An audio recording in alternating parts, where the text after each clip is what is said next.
తీవ్రవాదులు మన మీద దాడి చేస్తే ప్రతీకారం తీర్చుకుంటామని ప్రకటించినప్పుడు, దాని మూలాల మీదన దెబ్బ కొడతాం అని ప్రకటించినప్పుడు తెలియక మాట్లాడతాడు నరేంద్ర మోడీ.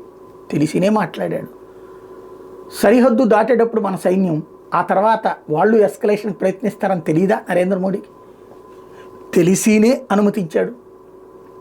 అలాగే తర్వాత వాళ్ళు అటాక్ చేస్తారని తెలియదా? తెలిసినే అనుమతి ఇచ్చాడు. దానికి కూడా పరిష్కారం ఉంది. ఇక్కడ స్టెప్ 1, స్టెప్ 2, స్టెప్ 3. మనం ఉగ్రస్థీవ్రం మీద దాడి చేస్తే వాడేం చేస్తాడు, అప్పుడు మనం ఏం చేయాలి, అప్పుడు వాడేం చేస్తాడు, అప్పుడు మళ్ళీ మనం ఏం చేయాలి. ఇది పక్కా ప్లాన్తో ఉంది.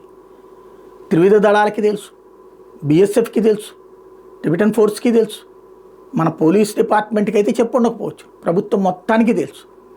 ఇది ఒక్కరోజుతో ఆగేదని కాదని తెలుసు, కొన్ని రోజులు పడుతుందని తెలుసు.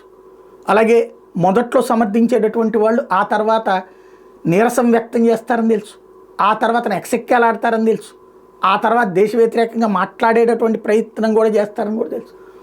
అప్పుడేం కౌంటర్ చేయాలో కూడా ప్రిపేర్ చేసుకుంటాడు ఆయన.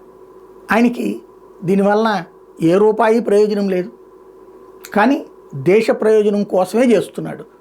భవిష్యత్ తరాలు గుర్తుపెట్టుకోవడానికి కాదు, భవిష్యత్తులో భారత్ ఎదుగుదలకు అడ్డుపడాలంటే భయపడాలన్నటువంటి ప్రయత్నం చేస్తున్నాడు ఆయన.